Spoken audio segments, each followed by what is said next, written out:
እግዚአብሔር አምላክ ወንድሞቼ ስለዚህ ዝማሬ የተመሰገነ ይሁን። እንደምን ከረማችሁ? እንደምን ሰነበታችሁ? እህታችን ለኔ የተሻለ ቀን አለ በፊቴ። አዎ ዛሬ ፈተና በዝቶብኛል እያለች ነው ስትዘምር የነበረችው። እህታችንን ዝማሬ መላእክት ያሰማልን። አባቶቻችን አምላክ እግዚአብሔር አብዝቶ እህታችንን ይባርክልን። እንደምን ሰነበታችሁ? ዛሬ እግዚአብሔር ቢረዳን ጥቂት ጊዜ ወስደን የምንማርበት ትምህርት ከዚህ መዝሙር ጋር የተያያዘ ነው። ለኛ የተሻለ ቀን አለ፣ ከፊታችን የተሻለ ቀን አለ በሚል ነው የምንማረው። ባለፈው ወንድሞቼ ከኔ ጋር የነበራችሁ ጀምረን የነበርነው ተከታታይ ትምህርታችን ዛሬ ከብዶን ሁላችን እንቃትታለን፣ ሁላችን እናምጣለን። ነገር ግን ከፊታችን የተሻለ ቀን አለ። ለኛ ለክርስቲያኖች የተሻለ ቀን አለ። ስለዚህ አይናችንን ትኩረታችንን በፈተናና በመከራችን ላይ መሆን የለበትም። ይልቁንም የተባረከውን የአምላካችን የአባታችንን መምጣት እግዚአብሔር ያዘጋጀልን ተስፋ ማየት መቻል አለብን። ያኔ እንሻገራለን፣ ያኔ ዓለምን እናሸንፋለን፣ ያኔ የገጠመንን ፈተና መሻገር እንችላለን ብለን ባለፈው ወንድሞቼ ጀመር። እውነት ነው፣ ለኛ ወንድሞቼ ተስፋ አለ። አንዳንድ ጊዜ እኛ አገልጋዮች እንኳን ተስፋ የምንቆርጥበት ጊዜ አለ። ሰዎች አይደለም ነገሩ ሲከብደን፣ ህይወት ሲከብደን፣ አንዳንድ ሰው ሳያውቅ አንተ እግዚአብሔር ሰው አይደለህም እኔ ወንድሜ አንተም እግዚአብሔር ሰው አይደለም እኔ ሁላችን እኮ ተጠምቀናል። ግን ምንድነው ልዩነቱ? ስለዚህ ልላችሁ የፈለኩት አገልጋዮች ጭምር የእግዚአብሔር ሰዎች ጭምር ተስፋ ቆርጠው ወደ ኋላ የሚሸሹበት ጊዜ አለ። ቅዱስ ጴጥሮስ እኮ ጥሩ ምስክር ነው። ከሱ የበለጠ ማን አለ? በክርስቶስ እግር ስር የተማረ ግን የመጨረሻ የፈተና ሰዓት ሲመጣ ወደ ኋላ ሄደ። አምላኩን ጭምር ይሄን ሰው አላቆም ነው ያለው። ፈተና ነው፣ ፈተና ከባድ ነው። ዛሬም ወንድሞቼ በህይወት ስንኖር ፈተና ይደራረባል፣ ፈተና አያልቅም። አንዱን ስናልፈው ሌላ ይመጣል። አንዱን ስንጨርሰው ወገኖቼ ሌላ ይመጣል። ስለዚህ በዚህን ጊዜ እንደ ሰው ይደክመናል። አያችሁ፣ ግን ማወቅ ያለብን ለኛ ግን ተስፋ አለ። ይሄ ማንን ያስታውሰኛል? በዛ በትንቢተ በመጽሐፈ ዕዝራ ላይ ነው። ካህኑ ዕዝራ ወንድሞቼ በኃጢአት ምክንያት ህዝቡ ወደ ስደት ተጥሎ ነበር፣ ወደ ስደት ተጉዞ ነበር። እግዚአብሔር ፈቅዶ ካህኑ ወደ ሀገር ቤት እንዲመለስ እግዚአብሔር ሁኔታዎችን አመቻች። ወደ ሀገር ቤት ተመልሶ ካህኑ የእግዚአብሔር ሰው እንዴት ተስፋ እንደቆረጠ ልነግራችሁ ነው። አገልጋዮችም ተስፋ ይቆርጣሉ፣ ሰዎች ናቸው፣ ከብረት አልተሰሩም። ወንድሞቼ ግን ሁላችንም እኔ አሁን ልል የፈለኩት አገልጋዮችም እንኳን ተስፋ የሚቆርጡበት ጊዜ አለ። ቅዱስ ጴጥሮስን ያነሳሁት ይሄን ለዚህ ነው። ካህኑ ዕዝራን ማነሳው ለዚህ ነው። ካህኑ ወደ ኢየሩሳሌም ሲመጣ ወንድሞቼ ልክ እንደኛ ዘመን ሆኖ አገኘው። ሰው በኃጢአት ምክንያት ነበር ወደ ባቢሎን እግዚአብሔር በቅጣት የላከው። ሲመለስ ህዝቡ፣ ካህናቱ፣ ሌዋውያኑ ሳይቀር በኃጢአት ተዘፍቀው ወገኖቼ እንደኛ ዘመን ርኩሰት ነክሶ ይሄን ባየ ጊዜ ካህኑ ልብሱ መጎናጸፊያውን ቀደደ ይላል። ምክንያቱም ባለፈው በኃጢአት ምክንያት ወደ ስደት ሄድን። አሁን ከእንግዲህ ወዲያስ እግዚአብሔር እንኳን ቢምረን ሁለተኛ እድል ቢሰጠን እንዴት ይሄ ሆነ? መኳንንቱ እንዴት እንደዚህ ያደረጉ? አገልጋይ ካህናት እንዴት በኃጢአት ውስጥ ተዘፈቁ? አገልጋይ ሌዋውያን እንዴት ተዘፈቁ አለና ይሄ ካህን መጎናጸፊያውን ገነጠለው ይላል። በዛን ሰዓት በመቅደሱ በር ፊት ከጠዋት ከ3 ሰዓት ጀምሮ እስከ 11 ሰዓት ወደቀ፣ አለቀሰ። እግዚአብሔር ምን ብዬ ልመልከት? አንተ ብትምረንም እኛ ሰዎች አስቸጋሪዎች ነን አለ። ይሄንን ያመጣሁላችሁ ኢቭን አገልጋዮች ወንድሞቼ ሰው ናቸውና የሚደክሙበት ጊዜ አለ። በዚህ ጊዜ ግን ወንድሞቼ ካህን ያልሆነ ሰኬንያ የተባለ ሰው አንድ ጀግና አንድ ጎበዝ ብቅ አለ መጣ። አባታችን ካህኑ ዕዝራ ሆይ እባክህ እንደዚህ አትሁን፣ አታልቅስ፣ ተነስ፣ አሁንም ለኛ ተስፋ አለ አለ። ወንድሞቼ ለኔና ለእናንተ ተስፋ አለ ዛሬ በሕይወታችሁ ወገኖቼ በህይወታችሁ በስራችሁ ምክንያት ፈተና ቢገጥማችሁ፣ ወንድሞቼ በትዳራችሁ ምክንያት ፈተና ቢገጥማችሁ፣ በልጆቻችሁ ምክንያት ፈተና ቢገጥማችሁ፣ በኮሚኒቲ ፈተና፣ በሀገር ጉዳይ ፈተና ቢገጥማችሁ፣ በስደት ፈተና ቢገጥማችሁ፣ ወንድሞቼ ለኛ የተሻለ ቀን አለ። ክርስቲያኖች አስቡ ወገኖቼ፣ ለኛ የተሻለ ቀን አለ። አባታችን ክርስቶስ መስቀል ላይ የዋለው ለኛ የተሻለ ቀን ሊሰጠን ነው። ስለዚህ ወገኖቼ በፈተና ውስጥ ብንሆንም እንኳን የተሻለውን የተባረከውን የአባታችንን መምጣት መጠባበቅ ነው እንጂ ፍራስትሬሽን አያስፈልግም። ስለዚህ ምን አለን? ዛሬም ለኛ ተስፋ አለ ብለን ጀመር። እግዚአብሔር ቃል ምን ይላል መሰላችሁ? የሚያስደንቀኝ ነው። ስለ ክርስትና ጉዞ ወገኖቼ የተስፋ ጉዞ ነው። you have to understand this። ክርስትና is not a graduation፣ የተስፋ ነው። የተሻለ ቀን አለ፣ መልካም ቀን ከፊታችን አለ ተብሎ የሚካሄድ ጉዞ ነው እስከ ፍጻሜ ድረስ። ብዙ ቅዱሳን በዚህ መካከል አለፉ፣ በዚህ ህይወት አለፉ። ስለዚህ የክርስትና ጉዞ የተስፋ ጉዞ ነው። በተስፋ የሚኖር ሰው፣ በተስፋ የሚጓዝ ሰው ደግሞ የእግዚአብሔር ቃል ምን እንደሚል ታውቃላችሁ? በተስፋ የሚጓዝ ሰው የተባረከ ነው ይላል። ስለዚህ ወንድሞቼ ክርስትናችንን ከፍ እናድርገው በተስፋ።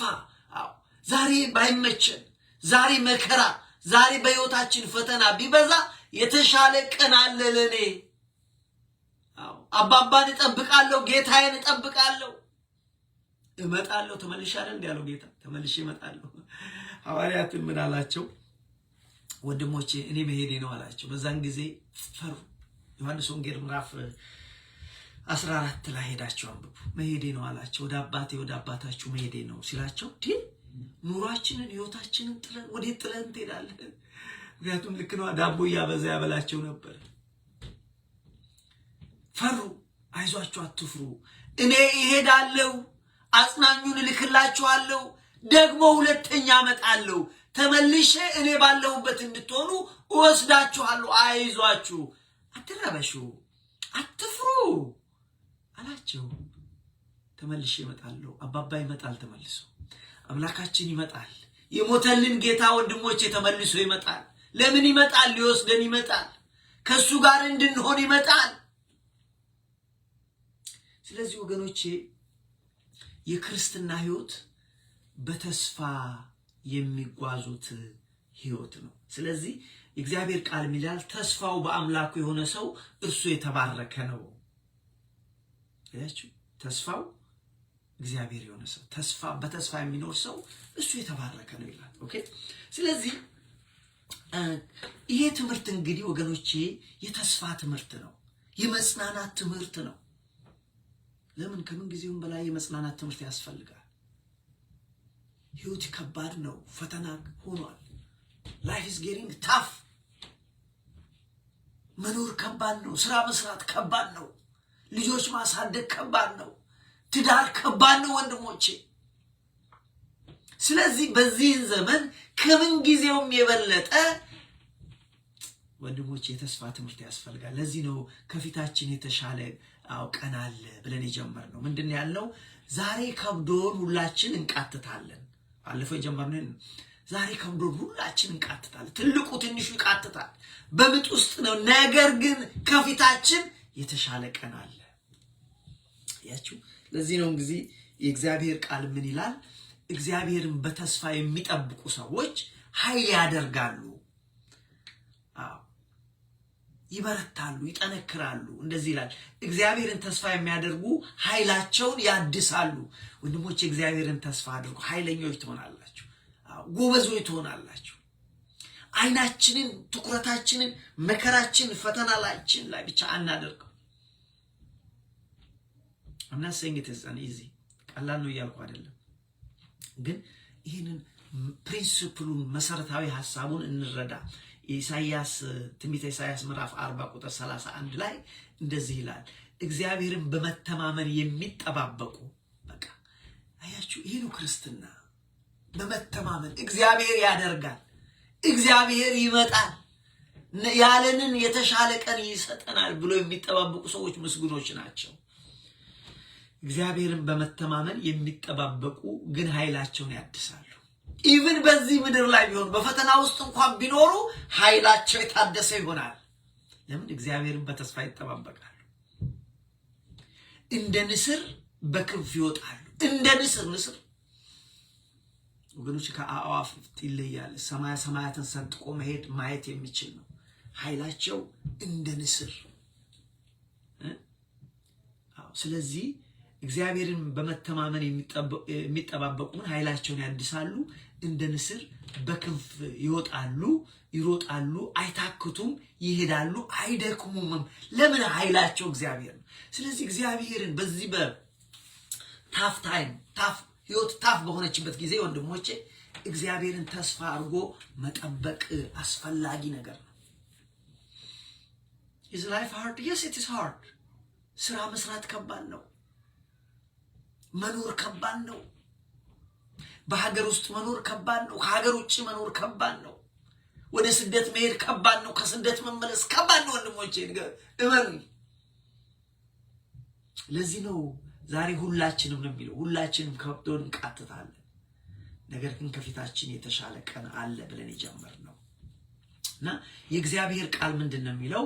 ዛሬ ሁሉ ፍጥረት ሁሉ ነው የሚለው። ሰው ብቻ እኮ አይደለም። እኛ ስለማናስተውል ነው እንጂ እንስሳው፣ አራዊቱ፣ እጽዋቱ ሁሉ በመቃተት ውስጥ ነው። የሰው ልጆች በሚወስዱት እርምጃ አሁን እጽዋትን እንኳን ተመልከቱ። እኔ እንኳን የምኖርበት አካባቢ በአንጻራዊነት እዚህ ሰፈር ስገባ ኦልሞስት ብዙ ጫካ ነበር። አሁን ግን ጫካው እየተመነጠረ ቤት ይሰራል። ቤት መስራት ነው። ዱር አራዊቶች እዛ ውስጥ አሉ፣ ዲሮች አሉ። አሁን እየሸሹ ይላል። እጽዋቱም ሰው ይጨፈጭፈዋል። በእኛ ሀገር ጦርነት እንኳን አላያችሁ? ባለፈው በ2013 እንዴት የሰው ልጆች ከክፋታቸው የተነሳ በኢላማ ዛፉን በጥይት ይመቱታል።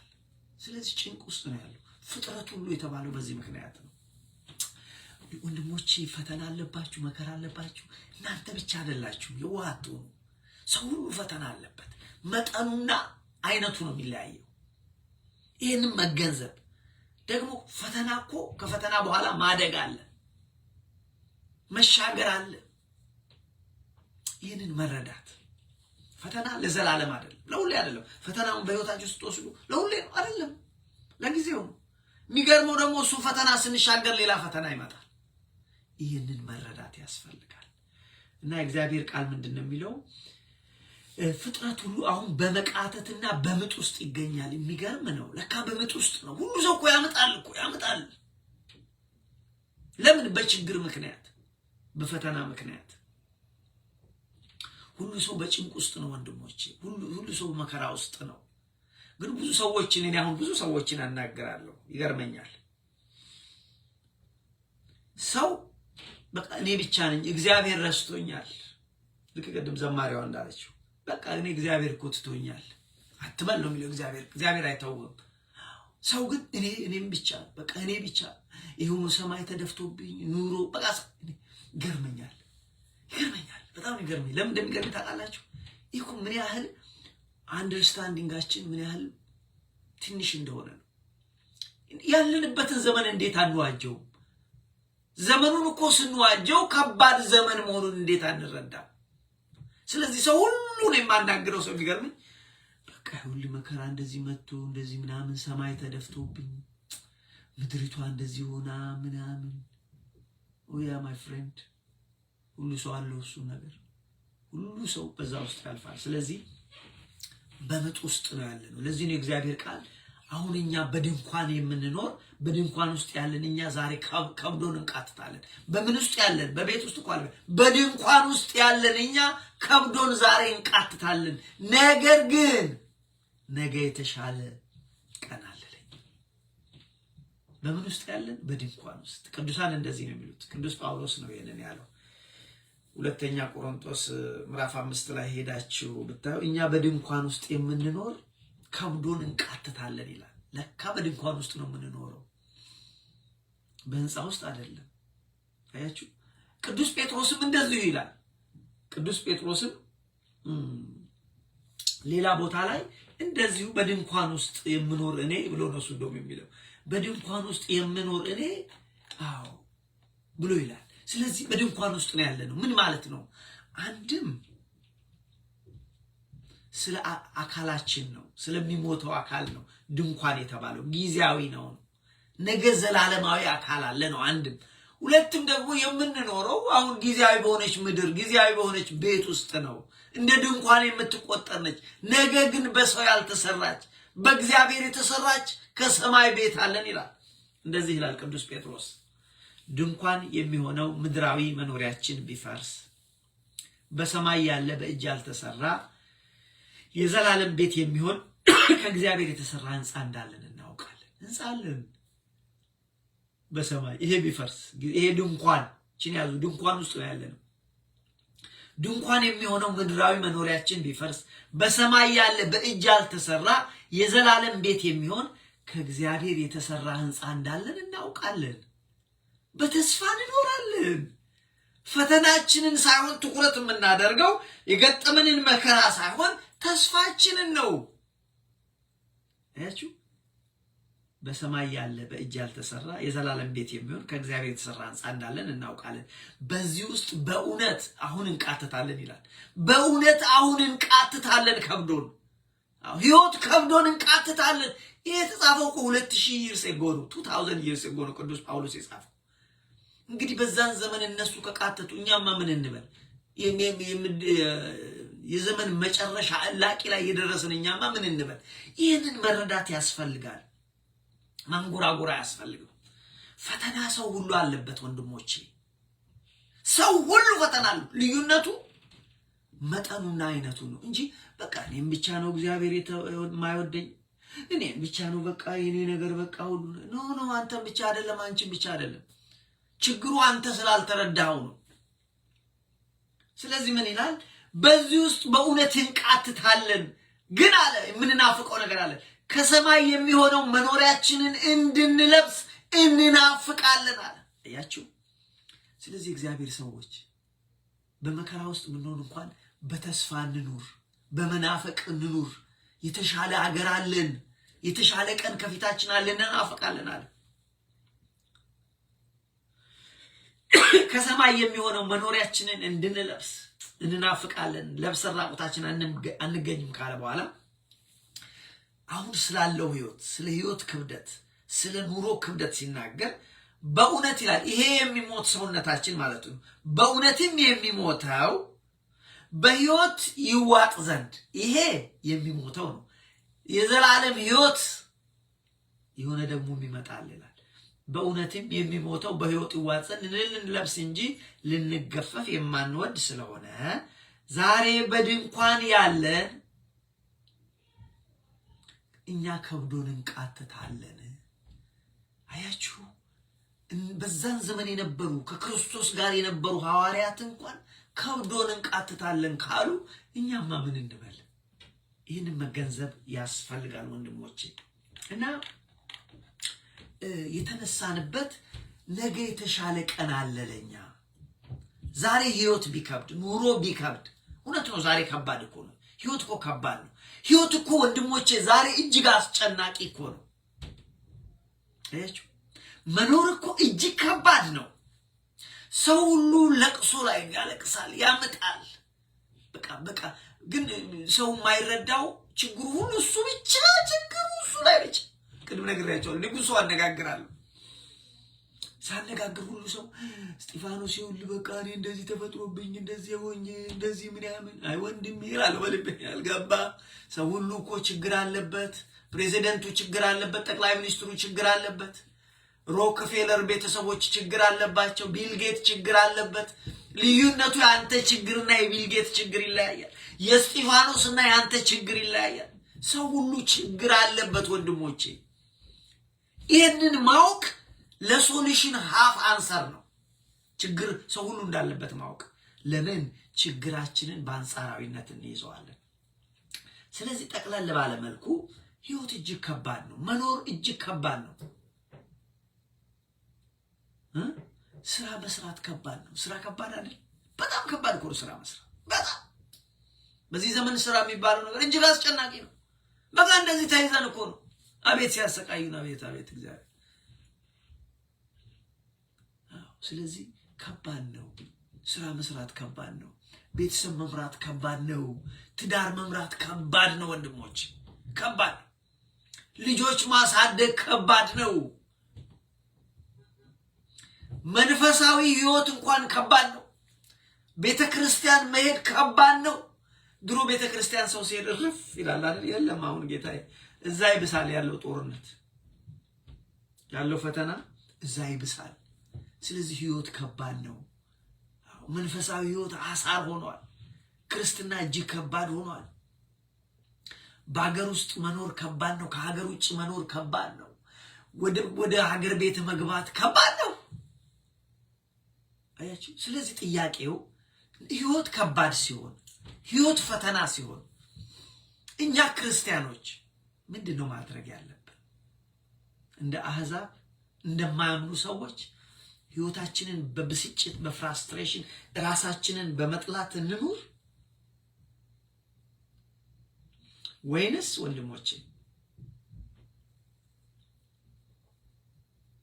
እንደ ቅዱሳን እንደ እግዚአብሔር ሰዎች በተስፋ እንኑር? ምርጫው የኛ ነው። ህይወት ምርጫ ነች ወንድሞቼ። ስለዚህ ወንድሞቼ ይሄ ትምህርት የሚለው አይናችንን ከፈተናችን ላይ አይናችንን ከችግራችን ላይ እናንሳና ተስፋችን ላይ እናደርገው። ተስፋችን ምንድነው? የአባታችን መምጣት ነው። የክርስቶስ መምጣት ነው። ክርስቶስ በሰማይ ያዘጋጀው፣ እግዚአብሔር ያዘጋጀው፣ ክርስቶስ ዋጋ የከፈለበት፣ ደሙን የከፈለበት፣ መንፈስ ቅዱስ መያዣ የከፈለበትን ያችን ሀገራችንን ተስፋ እናደርግ። ያን ጊዜ እንሻገራለን። አለበለዚያ ወገኖቼ ትኩረታችንን በፈተናችን ላይ ትኩረታችንን በመከራችን ላይ ካደረግን እንደ ግራቪቲ ወደታች ስቦ ያስቀረናል። እግዚአብሔርንም ከመከተል ወደ ኋላ እንሄዳለን። ስለዚህ ህይወት ከባድ ነው። ነገር ግን ወገኖቼ አሁን የማያምኑ ሰዎች በቃ ህይወት ሲከብድባቸው በጣም ፍራስትሬት ያደርጋሉ። እሱ የሚያምኑትም ሰዎች ያደርጋሉ። ልዩነቱ ምንድነው? የሚያምነው ትንሽ ነቃ ይላል። ወዲያው በስጭት ቢል እንኳን የተሻለ ቀን አለኝ ብሎ ይላል። ያኛውስ ተስፋ የለውም። ምንም የሚታይ ተስፋ ስለሌለ ይበሳጫል፣ ራሱን ይጠላል፣ ቤተሰቡን ይጠላል። ይሄ ትምህርት እንደዛ እንዳይሆን ራሳችንን እንዳንጠላ ቤተሰቦቻችን ፍራስትሬሽናችንን እንዳንወጣ አንዳንዴ እናደዳለን። ኦብቪየስሊ ከብረት አልተሰራ ሲከብደን እኮ ነው። ግን ልዩነቱ ምንድነው? ከማያምኑ ሰዎች እኛ ይሄ ነገር መሆኑስ ትዝ ሲለን የእግዚአብሔር ቃል ትዝ ሲለን እንመለሳለን። አያችሁ? ስለዚህ ወገኖቼ ህይወት ከባድ ነው። ግን አንድ ነገር እዚህ ጋር ማወቅ ህይወት ምርጫ ነው። አሁን ምን እንምረጥ? ተስፋ መቁረጥን እንምረጥ? ፍራስትሬሽን እንምረጥ? ወይስ እንደ ቅዱሳን ተስፋ ማድረግ ችግራችንን ፈተናችንን ጥለን አሻግረን የአባታችንን መምጣት የአባባን መምጣት በሱ እንኑር? ምርጫ ነው። ወንድሞቼ እኛ ባይመች እንኳን በተስፋ መኖርን እንምረጥ። ህይወት ከባድ ቢሆንም እንኳን ጥርሳችንን ነክሰን ጌታችንን እንጠብቀው። እኔ ግን እጠብቅሃለሁ እግዚአብሔር። አልተሳካልኝም፣ ፈተና አለብኝ፣ መከራ አለብኝ፣ እኔ ግን እጠብቅሃለሁ። ተቸግሬያለሁ፣ እኔ ግን እጠብቅሃለሁ እግዚአብሔር። እውነትም እጠብቀዋለሁ። የምፈልጋቸው ነገሮች አሉ ብዛት። እግዚአብሔር እንዲመጣልኝ የምጠይቃቸው ነገሮች አሉ፣ ግን እጠብቃለሁ። ስለዚህ ወገኖቼ እኛ ግን ራሳችንን ምንድነው ምርጫችን? ቅድም እንዳልኩ ትኩረታችንን በተስፋችን ላይ፣ ምርጫችንን ለራሳችን መኖር ሳይሆን ለእግዚአብሔር መኖር ላይ አይናችንን በተለይ ወንድሞቼ አይናችንን ከፈተናችን ላይ አንስተን አይናችንን በእግዚአብሔር ላይ ማድረግ ትልቅነት ነው። አባታችን ነብዩ ዳዊት በመዝሙር 27 ሄዳችሁ ብታነቡ ምንድነው የሚለው? ብዙ ፈተና ገጠመው፣ ብዙ መከራ፣ ጠላቶች ጭምር ከበቡት። እሱ ግን ምንድነው ያለው? ምርጫውን እዛ ላይ የሚደንቅ ምርጫ ይመርጣል። እግዚአብሔር ብርሃኔና መድኃኒቴ ነው፣ የሚያስፈራኝ ማን ነው? እግዚአብሔር የሕይወቴ መታመኛው እሱ ነው። በቃ እሷ ነች። በሞት እንኳን የሕይወቴ መታመኛ እሱ ነው። የሚያስደነግጠኝ ማን ነው? ክፎች፣ አስጨናቂዎች፣ ጠላቶቼ ስጋዬን ይበሉ ዘንድ በቀረቡ ጊዜ አለ። ምን ያህል ጭንቀቱን ታያላችሁ። እሱ ግን ምን አለ? እግዚአብሔር መድኃኒቴ ነው። ሰራዊት ቢሰፍርብኝ ልቤ አይፈራም። ሰልፍም ቢነሳብኝ ችግሬ ላይ፣ ጠላቶቼ ላይ፣ ፈተናዬ ላይ አላደርግም፣ ይልቁንም እግዚአብሔር ላይ አደርጋለሁ። እኔ ግን ምርጫ ያለ እኛ ወገኖቼ እኔ ግን ምርጫዬ እግዚአብሔር ነው። እኔ ግን ምርጫዬ እግዚአብሔር በመቅደሱ ሁሉ ያይ ዘንድ ነው። ስለዚህ እኛም ወገኖቼ ሕይወት ምርጫ ነው። ምርጫችንን እግዚአብሔርን መጠበቅ ላይ እናድርግ። እንደዚህ ይላል። እኔ ግን አለ ይሄ ሁሉ አስጨናቂዎች ፈተና ቢገጥመኝም እኔ ግን እግዚአብሔርን አንዲት ነገር ለመንኩት፣ እሷን ብቻ ያሻለው በሕይወት ዘመን ሁሉ ከእግዚአብሔር ጋር መኖር። አያችሁ። ስለዚህ ስለራሱ ፈተና ሳይሆን ከእግዚአብሔር ጋር መኖርን እያለ ይቀጥላል። እናንተ አንብቡት።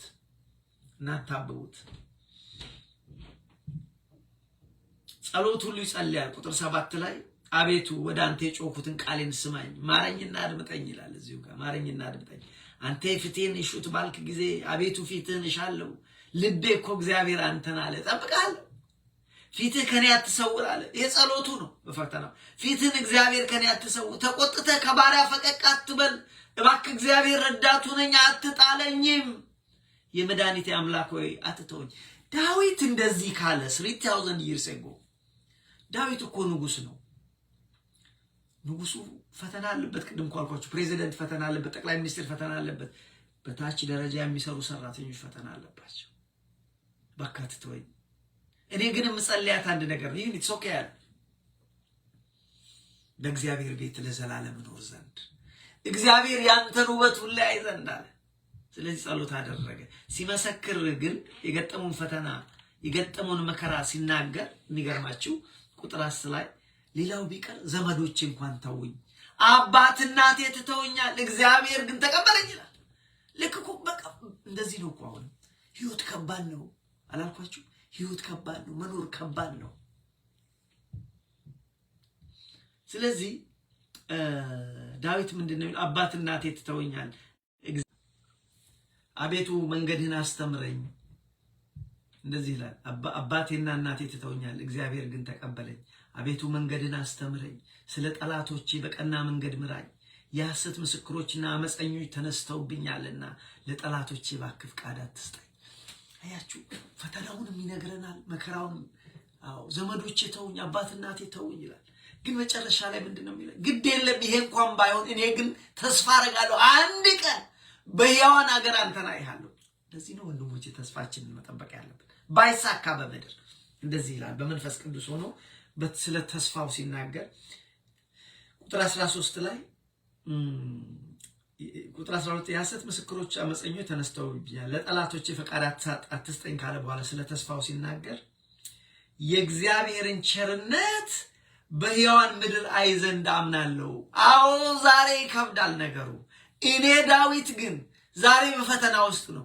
ባይሳካልኝ ብሞት እንኳን ያንተን ቸርነት ግን አንድ ቀን አያለሁ። ስለዚህ በተስፋ ጠብቀሃለሁ። ሳይል የእግዚአብሔርን ቸርነት በሕያዋን ምድር አይ ዘንድ አምናለሁ ወንድሞች። ለዚህ ነው እኛም ከፈተናችን አይናችንን ከመከራችን ከፈተናችን ላይ አንስተን በተስፋችን ላይ በአምላካችን በክርስቶስ ላይ ማድረግ ያለብን፣ በተሰቀለው ክርስቶስ ላይ ማድረግ ያለብን። የዛን ጊዜ እንሻገራለን። አይናችንን ፈተናችን ላይ አይናችንን መከራችን ላይ ካደረግን መከራ ስቦ ያስቀርሃል። እግዚአብሔርን ከመከተል ትቀራለህ። ስለዚህ ወንድሞቼ የምንኖርበት ዘመን ከባድ ዘመን ነው። የፈተና ዘመን ነው። ሰው ሁሉ ፈተና አለው። ስለዚህ ግን አይናችንን ከፈተናችን ላይ ቀና አድርገን ትኩረታችንን ወደ ተሰቀለው ክርስቶስ፣ ትኩረታችንን ወደ ተባረከው የአምላካችን የመድኃኒታችን የኢየሱስ ክርስቶስ መምጣት፣ ትኩረታችንን እግዚአብሔር አብ ያዘጋጀው ክርስቶስ ዋጋ በከፈለው መንፈስ ቅዱስ መያዣ በከፈለው በሰማያዊት ኢየሩሳሌም ላይ በሰማይ ሀገራችን ያንን መናፈቅ አለብን። ይሄ ምድራዊ አካላችን ቢፈርስ አልቀድም እኮ ያነበብነው ቅዱስ ጳውሎስ ሰማያዊውን እንናፍቃለን አለ። ስለዚህ ወገኖቼ ዳዊት ራሱን ቁጥር 14 ላይ ሲመክር እንደዚህ አለ፣ የእግዚአብሔርን ቸርነት በሕያዋን ምድር ላይ አይ ዘንድ አምናለሁ። እግዚአብሔርን ተስፋ አድርግ። ራሱን እኮ ዳዊትዬ ነፍሴ ስም አለው፣ እግዚአብሔርን ተስፋ አድርግ፣ በርታ፣ ልብህ ይጽና፣ እግዚአብሔርን ተስፋ አድርግ። ስለዚህ ዛሬ ተማርነው ይሄንን ወንድሞች፣ እግዚአብሔርን ተስፋ ማድረግ። አዎ ተስፋፍ ታይም ከባድ ጊዜ ውስጥ ነው ያለነው እና ይሄ ነው። ለዚህ ነው ቅዱስ ጳውሎስ እንግዲህ ቅዱስ ጳውሎስ ድንኳን የሚሆን ምድራዊ መኖሪያችን ቢፈርስ በሰማይ ያለ በእጅ ያልተሰራ የዘላለም ቤት የሚሆን ከእግዚአብሔር የተሰራ ሕንጻ አለን። ስለዚህ ያንን እናስብ፣ ያንን እንናፍቅ። ፈተና አለብን። ኢትስ ኦኬ። ሰው ሁሉ ፈተና አለበት፣ ያልፋል። እና አሁን ግን በምድር ስንኖር ከብዶን እንቃትታለን አለ።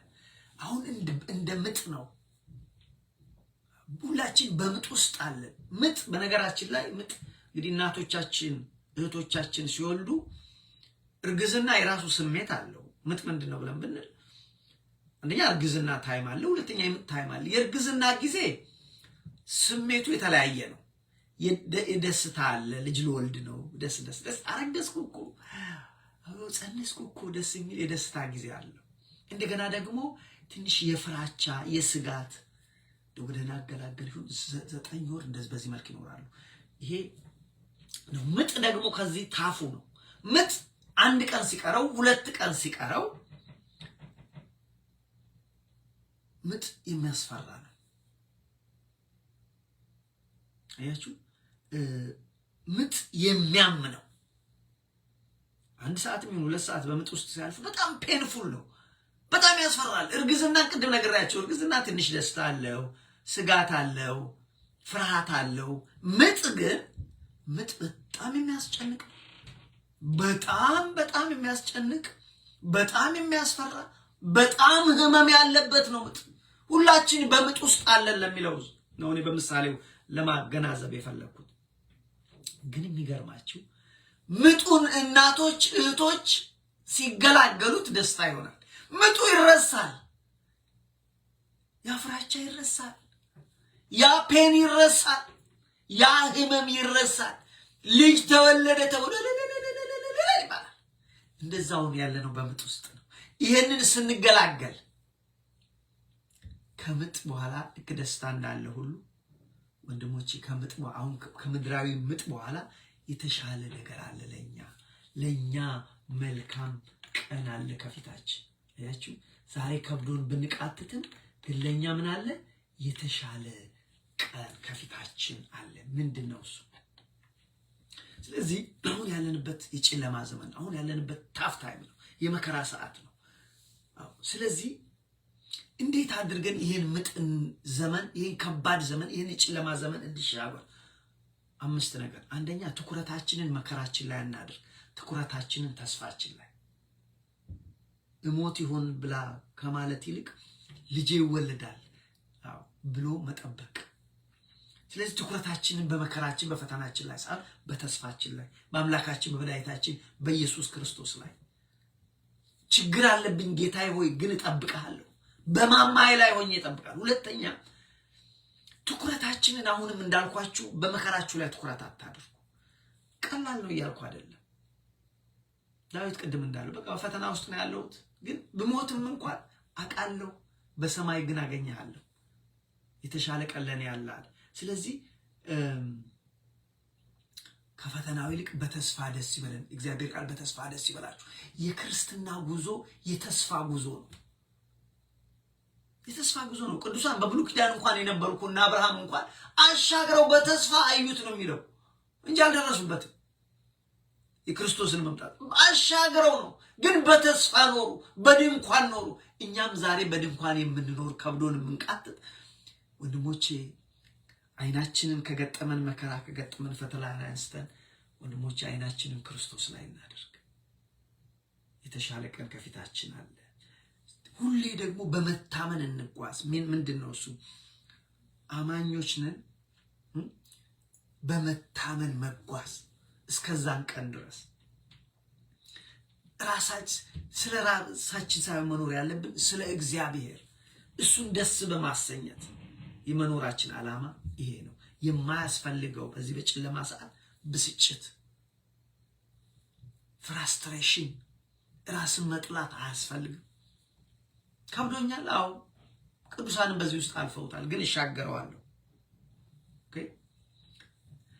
እና ተስፋ አለመቁረጥ ምንድነው ዛሬ የተማርነው? ስለ ህይወት ከባድ ነው፣ ኑሮ ከባድ ነው። ነገር ግን ለኛ ለክርስቲያኖች የተሻለ ቀን አለ። ዛሬ ህይወት ከባድ ነው። ለምን? የምንኖረው በመጨረሻው ዘመን ነው። መኖር ከባድ ነው። ስራ ከባድ ነው። ልጅ ማሳደግ ከባድ ነው። በሀገር ውስጥ መኖር ከባድ ነው። ከሀገር ውጭ መኖር ከባድ፣ ሁሉ ከባድ ነው። ስለዚህ ይሄንን ካወቅን ጀስት ፍራስትሬት እያለቃቀስን መኖር ልክ አይደለም። ኦኬ ነው። አዎ ግድ የለም እግዚአብሔር ይረዳኛል። ባልችለው እንኳን የተሻለ ቀን ለኔ ያለ ከፊቴ። ስለዚህ ህይወት እጅግ ከባድ እንደሆነ ተማር። ለምን? በመጨረሻው ዘመን ላይ ስላለን። ምን እናድርግ? ጨርሻለሁ። አሁን የተማርነው የምናደርገው ትኩረታችንን ከፈተናችንና ከመከራችን ላይ አንስተን ትኩረታችን በተስፋችን። ተስፋችን ማን ነው? ተስፋችን ክርስቶስ ነው። ተስፋችን ማን ነው? ኢየሱስ መምጣት ነው። ተስፋችን ማን ነው? አገራችን ኢየሩሳሌም ነው። ትኩረታችንን በሱ ላይ እናድርግ። ደስ የሚለው ቀን ዛሬም ለኛ የተሻለ ቀን ነው። ያስተማረን የመከረን የአባቶቻችን አምላክ እግዚአብሔር ስሙ የተመሰገነ ይሁን። ሰላም እግዚአብሔር ይብዛላችሁ። ሰላም። አሜን።